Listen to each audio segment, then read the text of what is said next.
Hello and welcome to the Mastermind, Body, and Spirit Show. I'm your host, Matt Belair. For more than 25 years, today's guest has practiced as a mind-body energy healer, founding the Vibrational UPgrade System and working in yoga, meditation, qigong, energy medicine, mind-body fitness, longevity, and holistic health with a specialization in the chakra system. Considered one of the leading experts in her field, she has taught around the world and has written 2 books, the award-winning What If There's Nothing Wrong? And international bestseller Vibrational UPgrade, A Conspiracy for Your Bliss, Easing Humanity's Evolutionary Transition. Welcome to the show, Dr. Alison J. K. Happy to be here with you, Sir Matt. Is it okay to call you Sir Matt? I guess. Sure. You've been knighted. All right. No one's ever called me that before. I'll take it. Yeah, I just knighted you apparently. I'll take it. Well, I'm happy to have you on the show. I know you have a busy schedule, so I appreciate you fitting this in and sharing some of your work with us. Why don't you give us a little background on like who you are and how you got to where you are today? Because I shortened your bio a lot. There's definitely a lot of stuff there. Yeah. Well, let's talk about what's most relevant with your background. So I lived over in Asia for 10 years, and what made me move there was I had already been practicing energy medicine for, I think, probably 8 years at that time, and had already been meditating and teaching meditation for about a decade by that point. And so what I was also seeing was that as a teacher, using my bachelor's degree, I went and got a master's in politics, and after my first career in politics, and saw that the system was too entrenched at that time to change into something more harmonious with humanity and the planet. So I saw that if change was going to happen, it was going to happen one by one. And so I went using my bachelor's in English literature to teach it. And alongside that, I got trained in energy medicine in my last year in my graduate studies, and then started doing sessions alongside the classroom teaching. And after a couple of years, I was horrified because I was struggling way too much to make ends meet as a teacher with simple needs, organic produce, a massage a week, a Ford Escort, simple basic housing. And it wasn't okay with me. I had already traveled around the world a bit and was used to adventure and fun in life. And I wasn't in agreement to squelching myself into a box for the rest of my life. I just wasn't in agreement with that. I know we're meant to live from this continuingly expansive field of possibilities and upgrading. So I eventually, within a month after recognizing that and saying, okay, so what else is possible? I got given the opportunity to go to an international school system conference. I got job offers around the world. I chose Asia because I was like, okay, cool. This is destiny. I'm meant to go there so I can improve the results and make them more robust for my clients. I knew I wanted to learn more, and I wanted to go to the source of the understanding of energy. And so I did. And so like day in and day out, I'd drive my scooter. I'd go to the gym and I'd work out with the local Taiwanese, and I'd talk with them about like their approach to fitness and look at the contrast. I mean, to be a bodybuilder in the traditional Chinese culture, it's like, it's an inside out turn for them. It goes against foundational Taoist philosophies and Chinese principles. Yet, when I was approaching and having already done work within my chakra column and already doing yoga, and then I learned qigong like in my second year of living over there to help me better integrate holistically the approach as I was seeing my Chinese friends do in the gym. And so I could understand some of the things that they said from an embodied perspective instead of intellectually just hearing their words and going, yeah, I get that's a concept that's cool. I wanted to understand more about like, okay, so if I apply a push for like the chest press or for the lat pull down, I could be doing this differently than if I just did the lat pull down mechanically, you know? And so I started to understand how to work with the Dan Tien. I started to understand how the Dan Tien of qigong, which is the basis of all martial arts, as you know, relates to the second chakra in the yogic practices. I went to India and got certified to teach yoga formally, but I had already been teaching yoga and meditation from years of practice. And so there was an integration of what we get presented in the West, which tends to be at that superficial and mechanical level, and a filler in, like from the inside out of, okay, so if this half of the world understands that energy is more important than matter, then okay, let's go for it. What does that mean? So I got to learn lots of stuff about like even the approach to eating. Like people over there, not everybody, you know, they're westernized, they're modernized, they eat McDonald's and blah, blah, blah. But there's like this understanding of if they eat certain foods, as they start to get a sore throat, there's like this understanding to go to certain foods. And it's beyond the, like, you know, mama nurturing of chicken noodle soup if you're not a vegetarian. There's like this integration of emotions, body, consciousness, and mind, which life forces permeates in between, that we just don't have in the West. And since I've come back in 2010 from that decade in Asia, everything I do, it's been about professionalizing the understanding of energy medicine. So I've had a few interviewers out of the, I don't know at this point, thousands of interviews I've given throughout the years. A few of them in the mainstream media use the word woo-woo. And I was like, why would you, I actually shot right back at them. And I said, at this point, to consider this stuff woo-woo is ignorant. You're dismissing what half of the rest of the world believes and values, and you're only living at the surface of life. So why don't you get updated instead of approaching it from a distance judgmental perspective that's in resistance to it? And what is in you that's in fact in resistance to looking beneath the surface? So there's this like inside out turning that's happening in our awakening times. And the timing's crazy, Matt.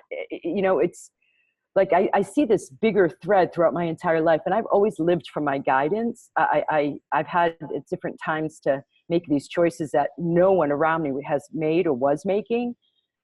I've always been like about 10 years ahead of the pack, and that, you know, caused conflict even as a teen with my parents when I was choosing a different university and a different track than what they say what they had wanted or preferred for me.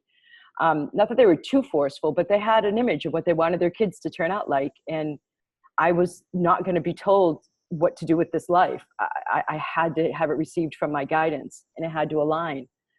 So when I came back, I was given this opportunity possibility from Voice America to be a radio show host about the Galactic alignment in December 21st of 2012. And I wasn't focusing at all on that. I was having scientists on my show, interviewing them about the latest cutting edge tools to measure subtle energy. I was having monks.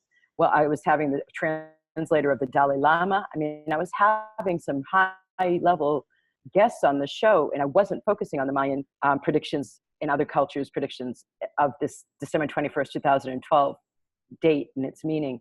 But I went away, told them I'd get back to them, checked in with my guidance, and it was such a loud yes, I had to do it. And so I started bringing on specialists and experts around it, and I started to get educated and understanding how significant and what that date actually has meant. So me coming back and talking about the need, how the West has a dearth and of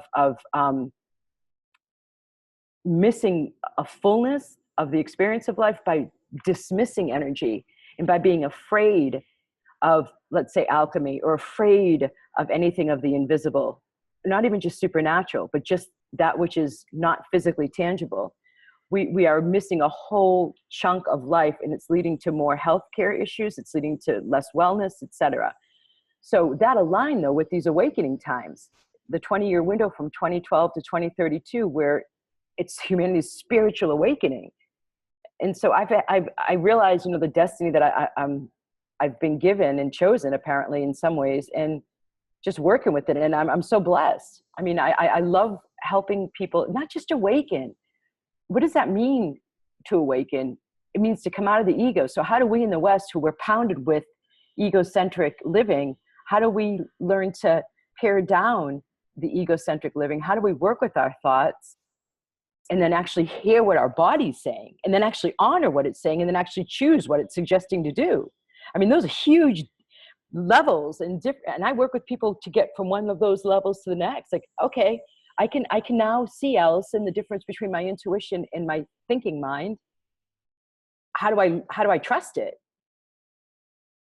And then, okay, so I got this guidance, Alison, but I have all this doubt come up, and I'm scared to take this step. I mean, it's just so phenomenal doing this work right now.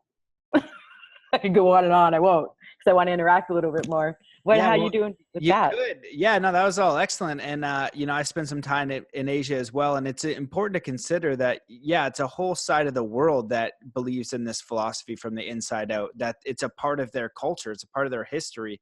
And it works. When you talked about them, when there's something going wrong, they would know exactly what food to eat. When I had Brian Francis on, who's a Native American, he would say that they had a different word for like everything, like the type of tide coming in, the type of tree. And working with David Lombard Senepas, they would have the exact same thing. Like they would know exactly what plant to go get for, whatever the problem was. And that came from nature. And it also came from their innate knowing. And we're so disconnected from that. So you brought up a lot of points, and, where I'd like to go with this, because obviously you have a huge background. I love one of your book titles, because it says Vibrational Upgrade, which is awesome, but then A Conspiracy for Your Bliss.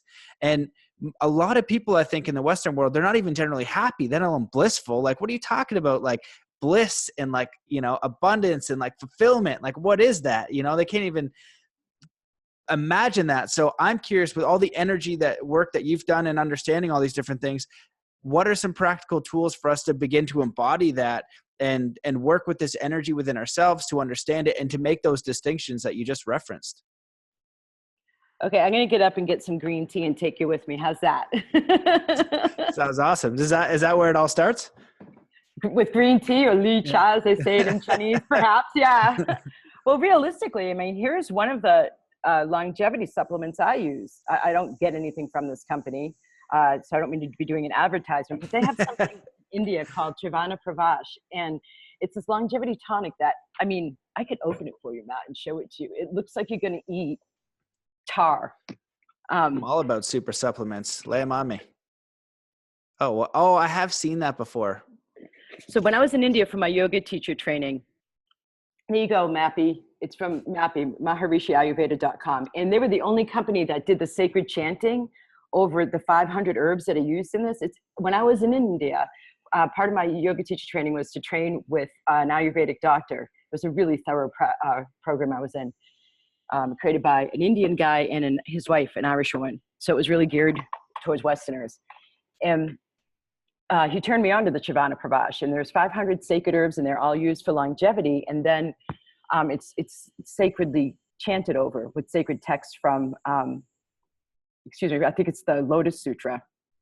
So there's only one company in the United States that honors that sacred process, where I was based for the 10 years after the yoga teacher training during a Chinese New Year break.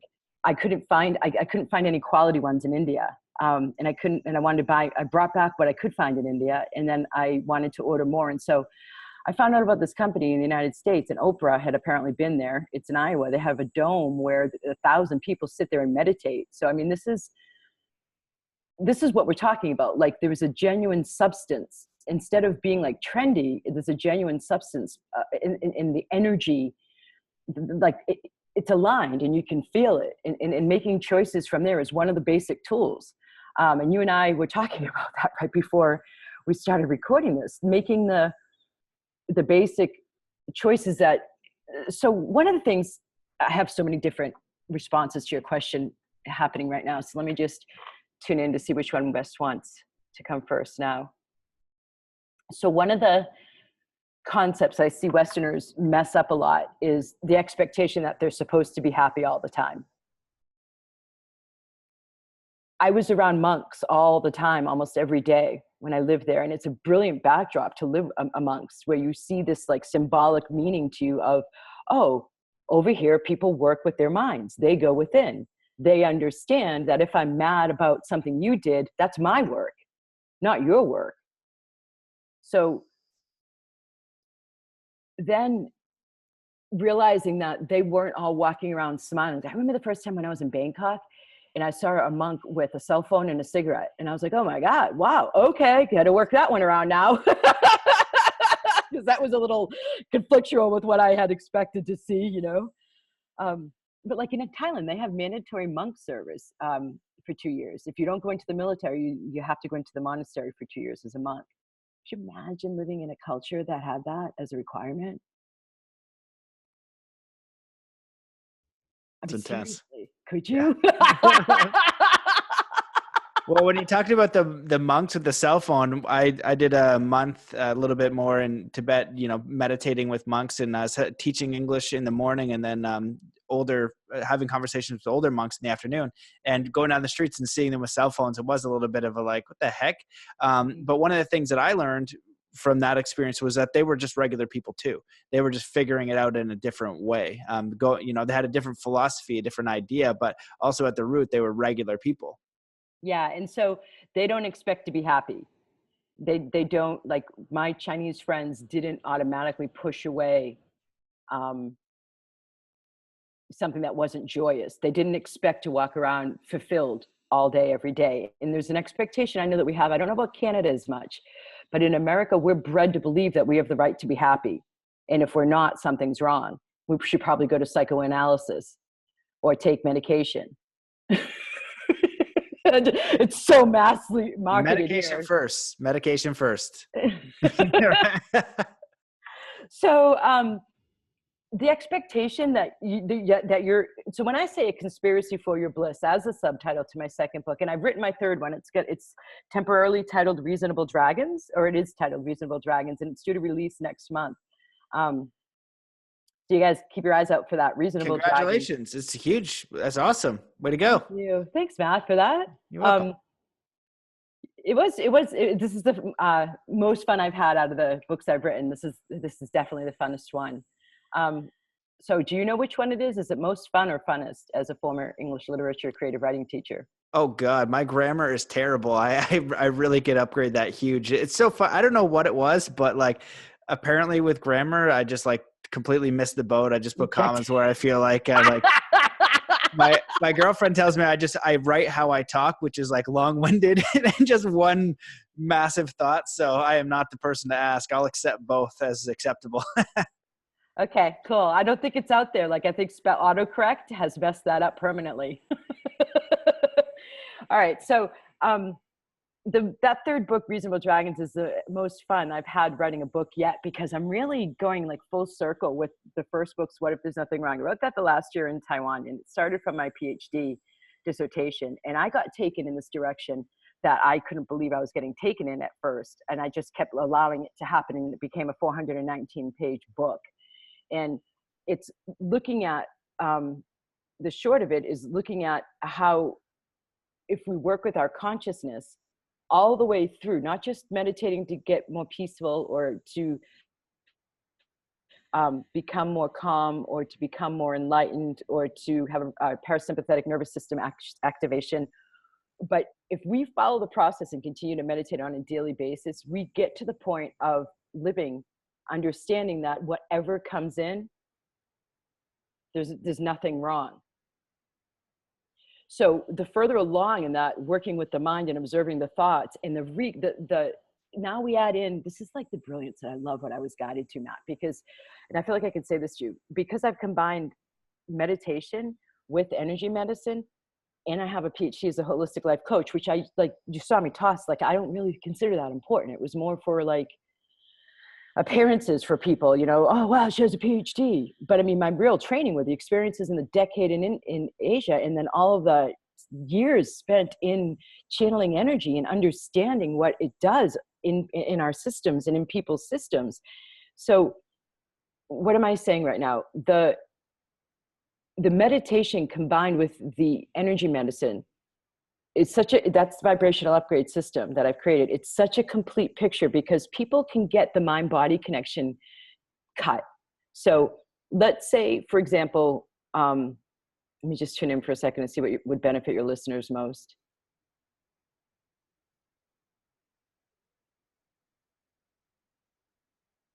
Okay, in the world of bodybuilding, and I know that that's not where you come from, but in the world of taking care of the body, I've seen like an edge that people can come up against, and myself as well. I have had to do work with this as a woman. Between, I love having a chiseled, healthy, lean body, towards not accepting what's on the body and having to fight against it. And so when that fight starts, when that resistance starts against what's showing up on the body and wanting to get rid of it, the difference that makes in somebody's energy field in then leaning down the body, if that's what they're concerned about, or then in bulking up the biceps, if that's what they're concerned about. So then I know at that point, when it goes over the line of healthy interest in, you know, making my body as chiseled and all it can be and function like a machine of miracles on a daily basis, countless miracles, then I go to the third chakra, because that's confidence and self-valuing and self-worth. And I smell it out. I don't just automatically go to the third chakra, because I always check in with my guidance, because I don't care about opinions and how much advice is given out there. You know, how many coaches are out there just giving advice? How many people want to take the advice from their friends and parents? How many people want to hear another "you should"? I don't want to do that. That's not what I'm here to do. And I'd be going and living on an island, surfing and having a lot more fun, you know, playing without this mission if what I didn't work. So I see that what I do works, which is deferring to, okay, smelling it out and seeing what their unique configuration is. Oh, okay, so they had 3 sisters they were in competition with. Dad favored older sister, mom favored younger sister. And so they feel like if they get the edge on their physical body, then they are the ones that then they're going to get noticed, and then they're going to get the approval and the love. So then I have to work with the first chakra, the third chakra, and the fourth chakra. So as I'm clearing out the unconscious beliefs of, I have to have a perfect body to get love, I have to have a perfect body to gain over others, I have to get approval because I don't naturally have it. Just taking those 3, that directs me with which chakras to go to. I then do the clearing system that I've developed to get to the unconscious and subconscious blocks and remove them. So that's cutting the mind-body connection. Meanwhile, they are habituated to thinking that they're less than and must improve their body to be at this certain level to get that valuing and that approval and that edge that they subconsciously are driven by. The estimate is at least 85% of everything we choose on a daily basis is robotic from the subconscious or the unconscious. It's not even, our conscious mind. And in the example of when we get into a car to drive, we've already been taught to drive. So when we master a skill, we tuck it down into the subconscious. But when we're learning the skill, we'll go, okay, hand on gear shaft, going to reverse, foot on brake. Okay, now I have finished reversing, foot back on brake, put car in drive, and now put foot on gas. We don't do that when we get in the car. We just go because we've locked it down into the subconscious now that it's a mastered skill. So it's not only that gets tucked into the subconscious, but traumas do. From ages 0 to 8, we're busy making all these conclusions about how to do life on planet Earth, and those go to the unconscious level. Karma tends to sit in the subconscious and be distributed throughout our body depending on the relevant chakra. So knowing all of this, and I could go on and on about that because it's honestly my expertise, and I do go on and on about it, especially in my first 2 books. And then to my people who come to me for training in the system, because I bring in anatomy, I bring in yoga, I bring in qigong, I bring in personal training, which I'm also certified in. I bring in longevity and fitness and nutrition. I bring in the meditation. I bring in the mindfulness. And it's all combined as one beautiful package. So as I'm clearing out these subconscious and unconscious blocks that relate to a certain chakra, so the wheel that a chakra is in Sanskrit to English translation doesn't turn the chi or the prana.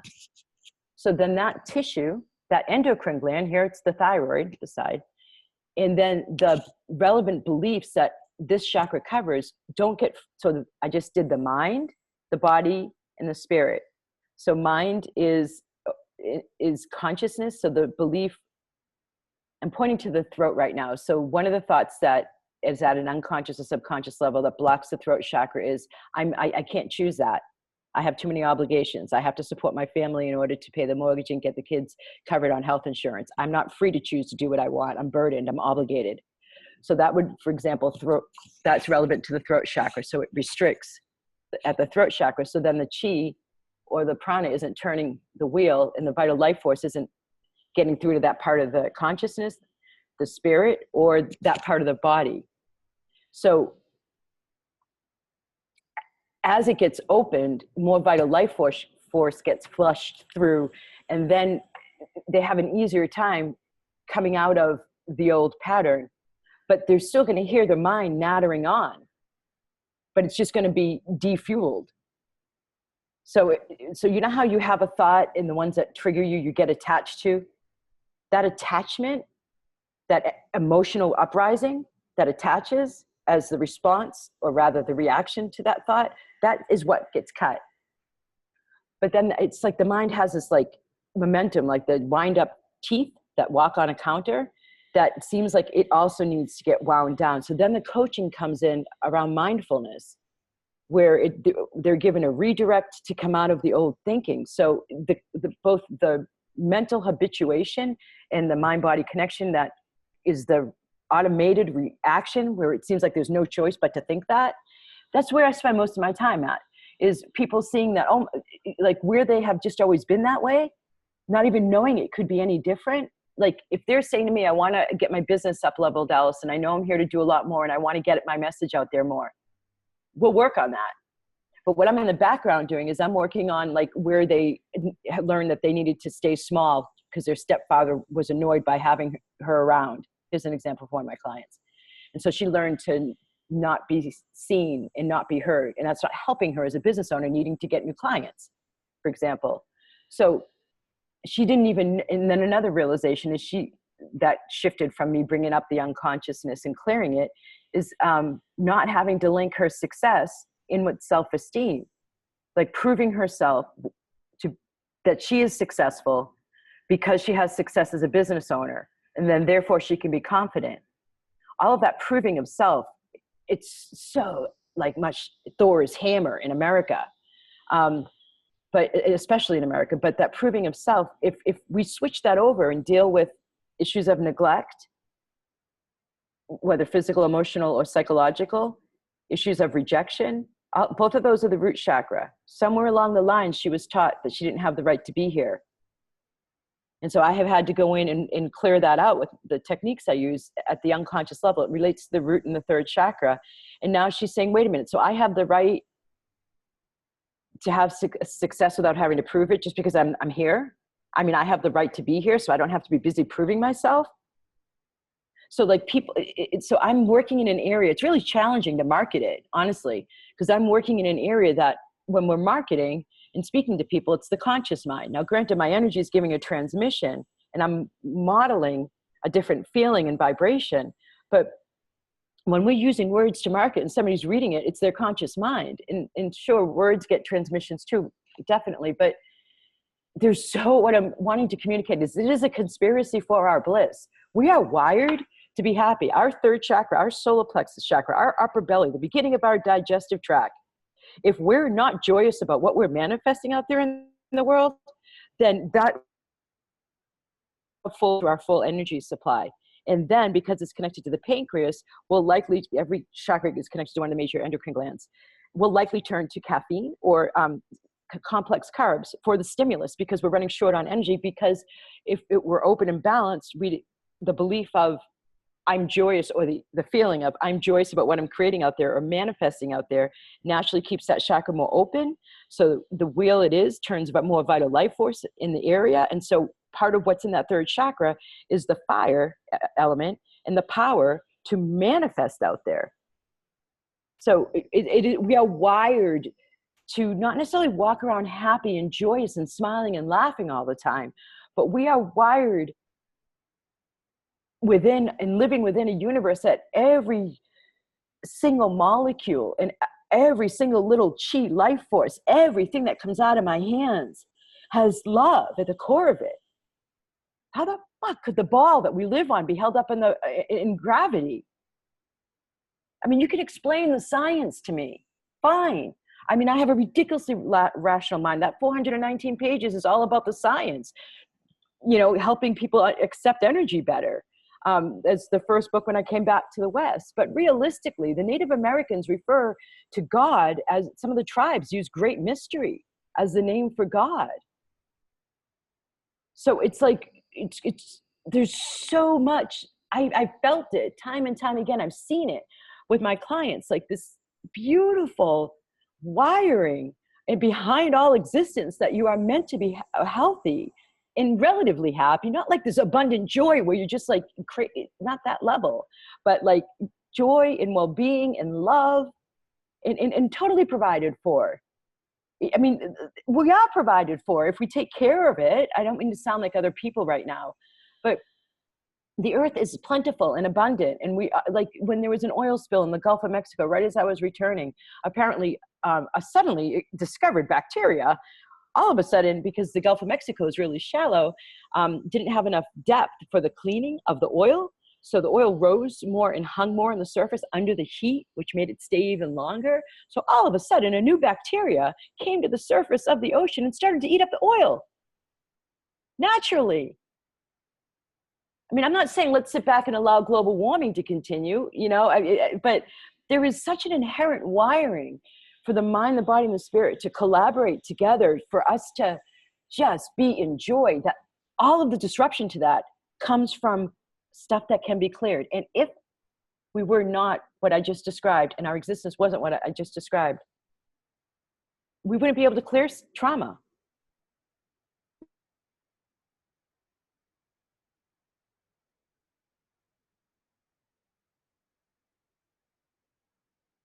We wouldn't be able to heal something. We'd stay negative. We'd stay heavy.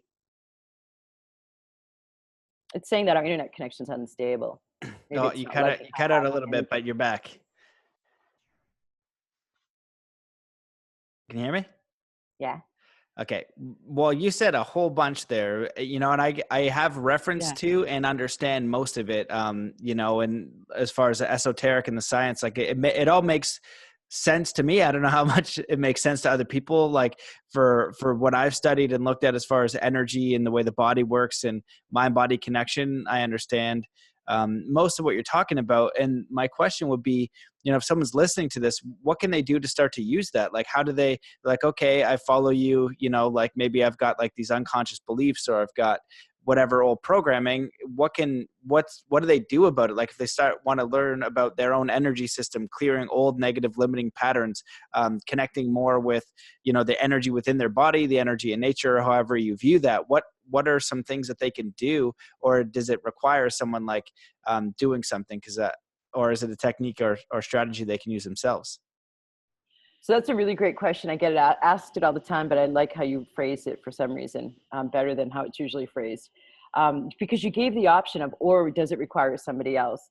Because when I'm answering that question and the interviewer doesn't give me the opportunity to choose that option of it requires somebody else, I feel like I'm marketing, and I feel like I'm convincing people, or I'm doing some underhanded thing. But realistically, when I've hit a wall, or which isn't very often in my life, frankly, but when I know that I'm not an owl with a 360 neck and I know I'm not seeing something, I've gone to somebody else to get my back, to see what I'm not seeing. The nature of blocks is that they're unconscious and subconscious. So you can't see them with your conscious mind. So my first major in college was psychology, and I quit it because all I saw them focusing on was hardwiring, and they were trying to validate themselves as a hard science at the time. They weren't showing me how do we thrive in mind, body, and spirit, or how do we have the most vibrant, successful lives ever. So I switched the major. But so when you go to psychoanalysis, so you go to therapy, you're talking about a story over and over again. You're locking down the free-flowing energy to become a particle that just solidifies the past, solidifies the story. So what we want to do, because you're talking about it at the conscious level, so what we want to do is get to the unconscious and subconscious. And the way to do that is you could go and sit in meditation, because meditation practice over time, especially if you have a 30-minute practice instead of a 20-minute practice, between minute 20 and minute 30, that's when the subconscious really starts to be able to, you've gone deep enough that your subconscious is now starting to come to the surface and flush, which is in part why I'm able to do this work. And what's definitely given me an edge as an energy medicine practitioner is the decades of meditation doing that on myself. But I'll tell you what, in all frankness, what took me 5 years, I'm walking clients through in a year with the system I've developed. So I got what I asked for. How do I make the results for my clients more patient, more robust and quicker? So you can work with yourself. You could come out of a meditation, and then do a free write. I used to teach this a lot. I still use it with my clients, but in the classroom when I was teaching English lit classes, to get the kids to generate an essay topic, like the ones when they were doing college applications, to find out what would be the best way to approach their college app. Because these guys were all going to like Duke and the Ivy Leagues in the international schools I was working in. And so they had a lot of stress. And so I taught them how to free write so they could pick out the essay topic and the best approach from their intuition. So you could go into 10 minutes of free writing after you meditate and see what your higher self brings through. If you hate meditation or you say that it sucks and you can't do it, every single North American I know has had that experience. Nobody has come out of saying, I am a rocking meditator. It just doesn't get said. And the nature of it really is that you're sitting there looking at the monkey mind and all the antics it gets up to. You don't leave. You feel more peaceful, but you don't leave thinking like, wow, I just rocked that meditation. You can have a rocking meditation, but the practice is called a practice. It's not called like celebration. We don't. It's true. It's a good comment. Yeah. Just like everyone's like, oh, I want to meditate and have a clear mind. It's like, the idea is that you're just going to observe your crazy mind, and we all have crazy minds, but over time, when you do it for a while, you're going to see the value in it. So just understand you're going to suck at it. And then over time they'll get better. And even at those times when you're experienced, you might have lots of experiences where you just watch the mind go nuts for a while. So practice makes perfect. And I like the way you put that there. I like how you just said it too, though, because you reminded me, they have labels when the mind does that. They have labels in Buddhism, like of all the different states, or I actually perceived it as textures. Like they were using terms that actually got to the textures of the mind that it can take. And so what we do with the labels and diagnoses in the States, they were just saying, okay, today, so you come out of the meditation, today I had restless mind. And I would do this with my high school students that I was teaching meditation to. Okay, so once they had the skill a little bit, once they understood the process, let's not say mastered, once they understood where they were sitting, how they were sitting, for how long they were sitting, a couple of weeks after that, I said, okay, you guys, why don't you take a minute and write in your journal what your mind was telling you today? Like, was there a lot of complaining? Was there a lot of worrying? So then it helps them get to know the core. There's how there's typically like one or two tones that the mind sits in. But there can be daily, like one day it's very active and bursty, another day it's very dull and lethargic. They have words to describe those textures of the mind. And they have the basic premise of all Buddhism that every human mind is a neurotic mind. Work with it. Here are the tools. So I feel like one of the things that I come up against, and I use that wording on purpose, is people in North America in particular approach this work with this feeling that they're going to want to do it. And this feeling like they're going to get these blocks that they should already have had them come to their conscious mind is another one. Like, what's wrong with me that this hasn't healed yet? I've done this, and this. And what's wrong with me that this, I've been working on this issue for years. I've been processing this issue for years, they love that word. I remember the first time when I came back from Asia, I was reminded of what that word meant when somebody used it. And it was the same thing with the phrase figuring it out, because I've been so removed from this culture for so long. I remember sitting there feeling like I was going back in dimensions or time warps to collect and connect with where I had heard figuring it out. Like I had to go back lifetimes, and it was only a decade. And I feel the same way about the word processing that gets used in America. You can hear my arrogance. And I'm okay with that. I do have arrogance towards the spiritual marketplace, because it's done from such an egocentric positioning. And people come to me with these beliefs that are so trained by the marketplace and being, especially in America, used to customer service being a certain way and demanding when they don't get what they want, which helps further cultivate the ego mind. And so when they come up against their own personal spiritual evolution and they're like, why hasn't this cleared yet? You've been working with this karma for how many lifetimes, sister? Come on. You know, I have this one client that makes me laugh. Her like biggest challenge in life, and I know she's had it for many lifetimes. And after like 6 months of work, she's like, shouldn't I be done with this already? And so like, I laugh, and you're smiling too, Matt, but the premise behind this, you know, the yogic sages, when you look at what they wrote, and like practicing Qigong and living amongst the Chinese, I mean, the Qigong practice that I do has 18 movements, and monks would have to go and apprentice in a monastery for a year to just learn the first of the 18 movements. Sweeping, doing dishes, shoveling shite, you know, and then after a year, they were given maybe the second, third, and fourth movement of the series of 18. So it's like, and then I teach Qigong here, and I'm whipping out the 18 in like an hour for $25, you know, it's like, how do you make these two worlds meet? Because they understand that you have to earn the right to gain power. They understand over in the East, the practice, the history, the centuries, the lineage of proving yourself and disciplining enough of your ego before you approach having more power. And yet it's so convoluted in the American and North American marketplace, and marketing to it on Facebook is absurd. I do it anyway, because, you know, people can sniff it out and know when something's for them. And that's another, you asked a question a while ago, what can people do? One of the other trip ups I see a lot of people coming to me with is like I was already saying, they expect to feel like elated about doing this work. And your heart chakra, by both the yogic culture and the traditional Chinese culture, they believe that the spirit's housed in the heart chakra. Traditional, you probably know this, Matt, the Taoists distinguish the soul being down in the lower Dan Tien and the message center having the spirit. Well, for the purposes of our discussion today, we don't have to distinguish between soul and spirit. But you know, when you're excited about somebody, or you feel resonant with what they're saying, or you see an ad for a workshop, and you're like, yes, I want to go to that. Or you feel lighter about something, that's your spirit saying yes, it's guidance.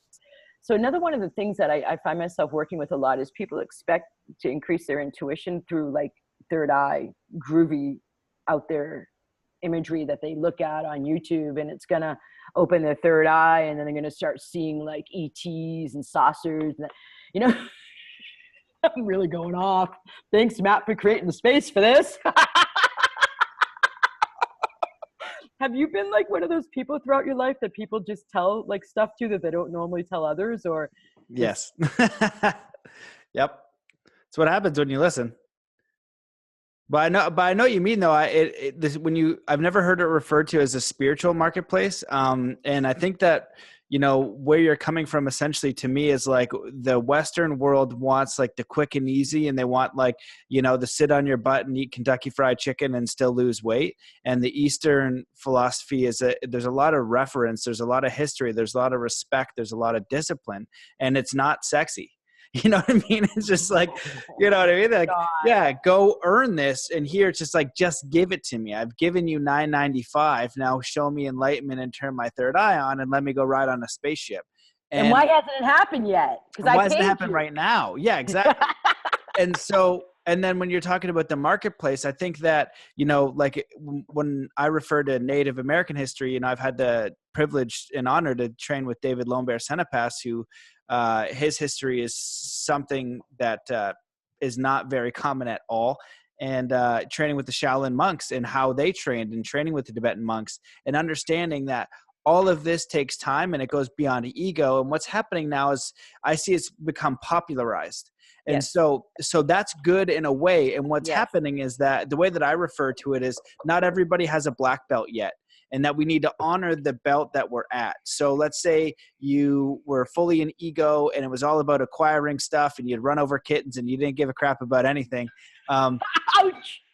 You know, that's all right. And then all of a sudden you're like, oh, you know what? I want to be a bit more mindful. I want to, you know, go through my own stuff. And you start, you know, being yourself, but being a little bit more cognizant, a little bit more aware. and learning things that are valuable. Maybe you're taking better care of your body, and you're thinking a little bit differently, and you're feeling a little bit better. And you notice over here, all the people you were friends with, they're still really in pain because you found out why you were in pain and all this kind of thing. You can help them, and you could create a business around that. Just wear the belt that you have and enjoy the continuing process, because it's not like a roller coaster where everything is fun and dandy and sexy. Most of it is like, oh God, like that shadow part or that thing, or you want me to sit here? This is not comfortable. I don't want to do that. And so it's a lot of stuff you don't want to do over a long period of time. And that's just a part of the work. And that's why it takes a while to, like in jiu-jitsu, to learn a legit black belt. It takes forever, but people want a black belt in a year, and that's a part of it. Yeah. So what do you see as, excuse me, that's really great what you just said. I don't know. What do you think, Matt? How do you see us being able to get through the ego in the West and communicate more to the spirit and bring it forward even more? As if it's yeah. Well, culturally, so systems wise, I like that. So culturally, through media, through music, that's like high level systems of having like proper mental nutriments, like through like movies, media, stuff like that. That's one way. Positive music. This is a big scale type of stuff. Education. And that's why I wrote Zen Athlete, is ideally these singers and athletes can be positive ambassadors to just have congruent teachers, like for us to popularize people who should be popularized and for them to be heard, so we can educate and create these systems. Because right now it's an individual process. In the West, people are going to wake up when they want to wake up, and when they're ready, they'll find the right teacher, they'll find the work. But it's really, I think, individual.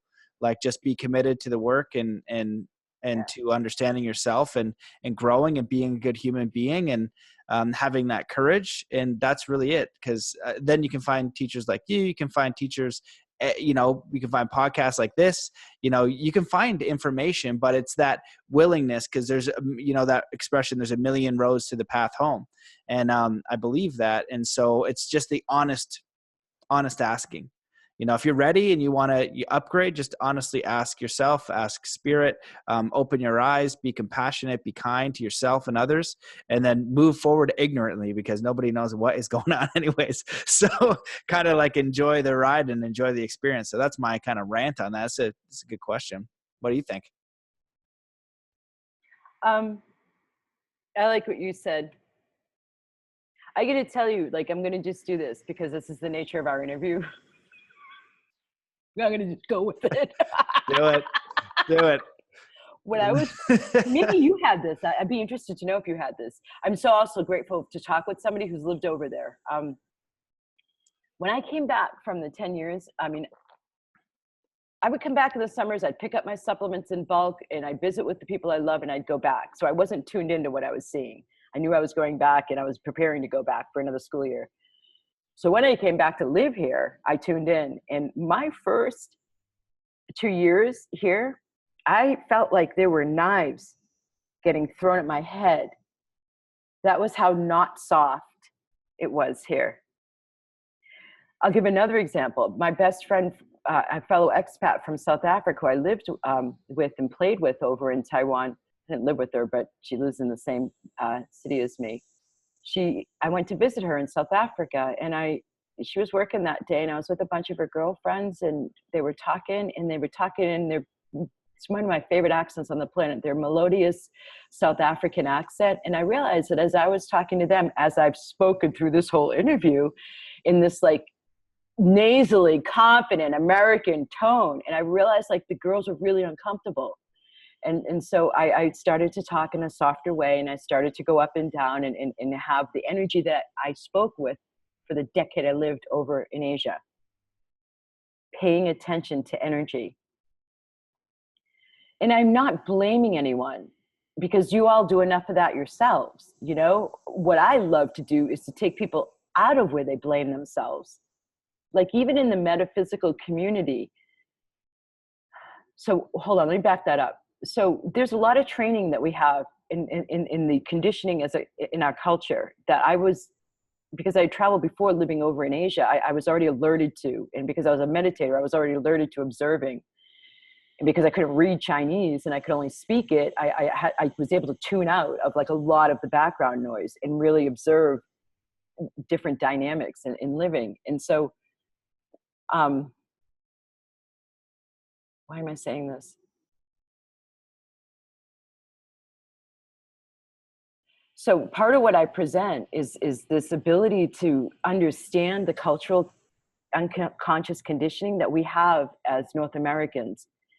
And one of my greatest joys is to help free North Americans from that conditioning that makes us take on more because we are the productive continent, that makes us think that it's more competitive than it really is because that's the nature of being colonies. And so that you can come out of making yourself bad or wrong, that there are so many different layers and levels to why you don't choose what you don't choose, why you don't even think that those things are a choice, but other people you see choosing them, and why you choose what you continue to choose. And one of the things that I see in the metaphysical community that I would love, and in the spiritual marketplace that I love to dismiss for people, is the habit of making yourself bad and wrong. So people start dabbling in law of attraction, right? And they, you know how they start to say, I must have done something to attract that, right? What I see a lot of people do when they have something show up or they attracted something they don't like is, well, I suck. What's wrong with me that I would create that in my life? Like whether it's a physical diagnosis or a relationship that went awry. Like they start drilling themselves instead of like the more detached observer perspective that you gain from meditation, recognizing, ooh, here's another chunk that's come up to clear for me to evolve more.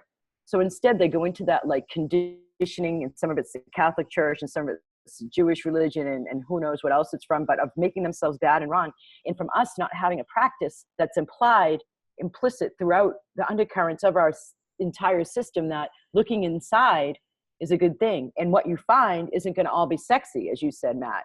In fact, you're going to find a whole lot of shite. Sometimes as if you're wearing a diaper and you're sticking your hand in there, coming up with a whole handful of it. It's just not pretty. But you don't have to make yourself bad and wrong about it. That's like the combination that I see happens a lot in North America is like, as they find their stuff, it's like, oh my God, I'm so bad. Yeah, well, I think what you're referring to, like when you talk about the Western world, for me, I studied hypnosis and persuasion and mass persuasion and psychology. And then so looking at how that is affected through different things. Like if I say, don't think about a pink banana or try not to imagine a purple hippopotamus, your mind has to try to figure that out, what I'm saying. And what's happening is, I believe, a mass hypnosis through media, through education, and through television programs. You know, I give the example often that, you know, you flip on the TV in the States and it's not just CSI, it's a whole 4-hour segment of different murder shows. Yes. About murder. Yes. And then there's one in Canada and probably in the US now that literally the title is murder. And it's funny, but it's also ridiculous because if that's what's going in, it's affecting you. And what you're talking about is running on unconscious patterns you're not even aware of. And you just think it's normal living. You know, one of the things that I'll say is like, you know, people will go about their daily life and they'll have that state of consciousness, whether like state of happiness, state of contentment, wherever they are with their job or friends. And like, that's the norm and that's just it. They don't see it any better or worse, but really you go somewhere else and their state of normal is so different. And I think that's why traveling is so powerful and valuable, because you can see how people are living and how they're acting and how they're creating community.